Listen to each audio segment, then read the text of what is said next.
السلام عليكم ورحمة الله وبركاته. أصحابي الحلوين عاملين إيه؟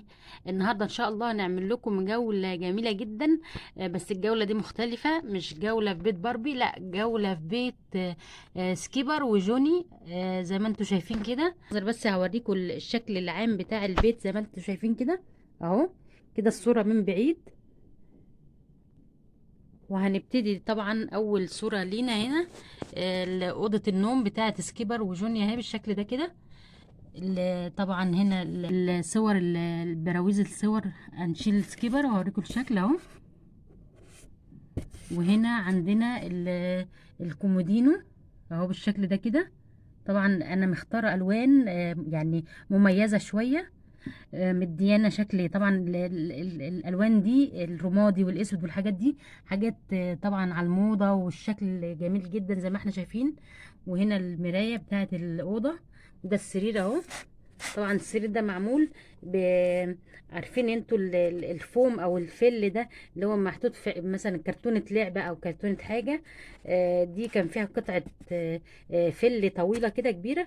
قسمتها نصين وخدت القطعة دي زي ما احنا شايفين كده، وعملت لها هنا ده الظهر بتاع السرير اهو. نشيل السكيبر واوريكم. ده كده الظهر بتاع السرير، دي قطعة كرتون ولزقت فيها المربع ده. طبعا بعد ما غلفناه بالورق الحائط رمادي زي ما احنا شايفين. وده قطع من الفوم الجليتر. هنا عند جوني كده هنشيله اهو بالشكل ده عشان يدينا شكل السرير بالمنظر ده كده اهو. ده كده شكل السرير. وطبعا عشان يبقى الطقم ماشي مع بعضه عملنا معاه كومودينو زي ما انتم شايفين كده. ده الكومودينو وده السرير اهو. طبعا دي منظر الاوضه كده بالمنظر ده، وده الشباك بتاع الاوضه. طبعا انتوا لو لاحظتوا هتلاقي الاوضه دي، هتلاقوا ان الاوضه دي انا يعني الكرتونه دي اصلا عندي من الاول. فيها الديكورات دي، فيها الصور والبراويز والحاجات دي، بس انا ضفت لها بس السرير والكومودينو زي ما احنا شايفين كده. فبقت ايه اوضه نوم زي ما احنا شايفين. منظرها طبعا تحفه. بصوا كده معايا. شوفوا الشكل العام جميل جدا جدا جدا اهو. هندخل بقى تاني حاجة على أوضة يعني غرفة المعيشة الليفينج روم، أو أوضة الأنتريه أهو بالشكل ده كده أهو. طبعا المنظر، طبعا هشرح لكم كل اللي فيه بالظبط أهو. هنصور من بعيد وبعدين نقرب الكاميرا وهوريكم كل حاجة. نبتدي بس نشيل الطقطوقة دي أو الترابيزة اللي عليها فازة بالشكل ده هنشيلها. وهشرح لكم حاجة حاجة عشان بس ما تتوهوش مني. ده كده الانتريه، طقم الانتريه اهو. دي الكنبه. طبعا دي قطعه كرتون مربعه بالشكل ده كده.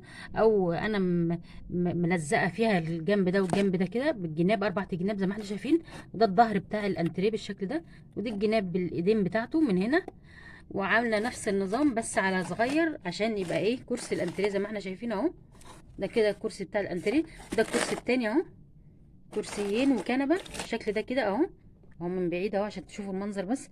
طبعا ده ورق حائط ملون، بس انا عجبني اللون ده عشان فيه اسود وفيه بنيات وكده. انا عجبني اللون صراحه جميل جدا، وفيه الورد والاشكال الجميله. اسود في اصفر في اورنج في بني. فالخلطه دي حلوه جدا في الالوان، بتبقى الوان جميله. وطبعا عندنا هنا ورق الحائط ده. ده انتوا عارفينه طبعا اللي هو بيتحط في المطبخ او في اي اوضه او في اي حاجه ديكور يعني. بيبقى كأنه شكل طوب او كأنه طوب حراري والحاجات دي. بس ده قطعة من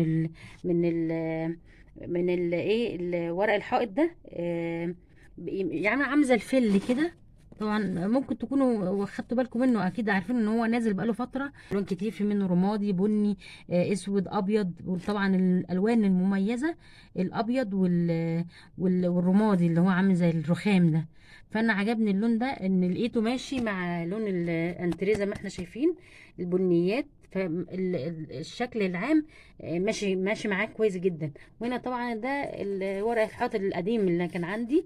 دي قطعة كرتون متغلفة كده بالشكل ده ومركونة عندي من زمان، فانا قلت استغلها. فجبتها حطيتها مع بقية الحيطة كده بالشكل ده. فادتنا شكل بس ايه يعني بقيه الديكور، يعني اكن ده جنب وده جنب. ان في ناس بتعمل طبعا الديكورات جنب وجنب في الحيطان، لون ولون، شكل وشكل او كده يعني. فانا قلت ادخل برضو اكني ايه، اوضه حقيقيه.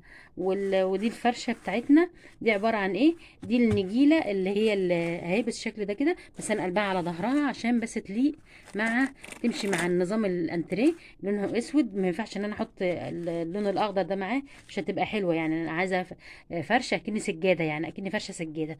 فده الشكل بتاع السجاده بتاعتنا، انا قلبها على ظهرها فادتنا الشكل ده.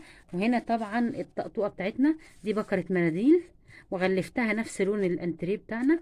وجبت قطعه برضو من الكرتون قصيتها بالشكل ده، ممكن مدور ممكن بيضاوي او اي حاجه، او مربعه او اي حاجه. ورحت لازقاها على الكرتونه، على الكرتونه المناديل بالشكل ده كده، او حتى من تحت باينه اهي. وجبت دي قطعة كرتون، عملتها على شكل رول، مدورة بس صغيرة طبعا تدينا شكل الفازة. وخدت الورق قصدي الفوم الجليتر بالشكل ده، عملته شرايط كده، ولزقته بالشمع المسدس الشمع يعني. لزقته على الكرتونة اللي انا عاملاها رول مدورة كده، وعملت شكل اسطوانة يعني. ولزقت عليها الفوم الجليتر، اديتنا شكل كأنه فازة. وجبت كان عندي طبعا عندي ورد وحاجات قديمة يعني، حتى انتوا تلاحظوا اللون بهتان خالص، قديم. ورق اللي هو لو عندنا فازة او عندنا حاجة بنحط طبعا فيها الورد والجو ده. فانا خدت منها حتة بس، قصيتها بالمقص حتة صغيرة خالص، ولزقتها جوه الفازة بالشكل ده كده من جوه. حتى تلاحظوا ان انا حاطه لها شمعة اهو، ولزقت فيها الورد الورد والحاجات بتاعت الزهرية، الرول اللي انا عاملاه ده. ولزقتها فادتني شكل الفازه.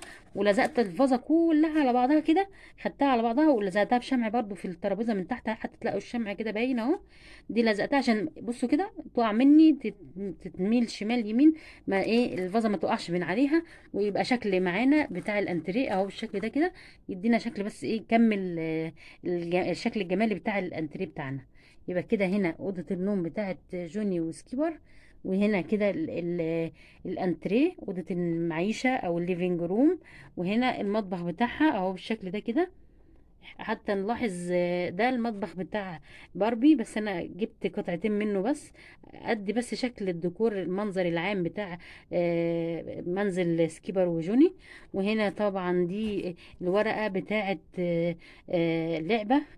لعبة اكل يعني، اللي هي الاكل البلاستيك ده والحاجات دي. فمديانا شكل ايه، برجر، سوسيس، سندوتشات، حاجات اكن ايه ديكور في المطبخ، فاهمني يعني. انا عايزه اعمل شكل جمالي في المطبخ. ودي قطعة كرتون معمولة بالفوم الموف، حاجة برضو تدينا تزود اللون شوية اهو بالشكل ده كده. يبقى كده ده المطبخ بتاع سكيور، ده الانتريه بتاع سكيور، ده أوضة النوم بالشكل ده. ده كده ايه جولة في منزل سكيبر وجوني. يا رب تكون الحلقة بتاعتي عجبتكم، ويكون منظر البيت كده ايه يعني، ان شاء الله في الاجازة باذن الله طبعا، عشان احنا عارفين داخلين على امتحانات. ربنا معانا جميعا. اعمل لكم جولات تانية وحاجات جميلة جدا، وبيوت احلى واحلى، ديكورات احلى واحلى. يعني كل ما يكون عندي فكرة هحاول اعملها لكم واوفرها لكم ان شاء الله، واجيبها لكم في فيديوهات جميلة، واجمعها لكم ان شاء الله قريب بإذن الله. يا رب تكون الجولة عجبتكم، والسلام عليكم ورحمة الله وبركاته.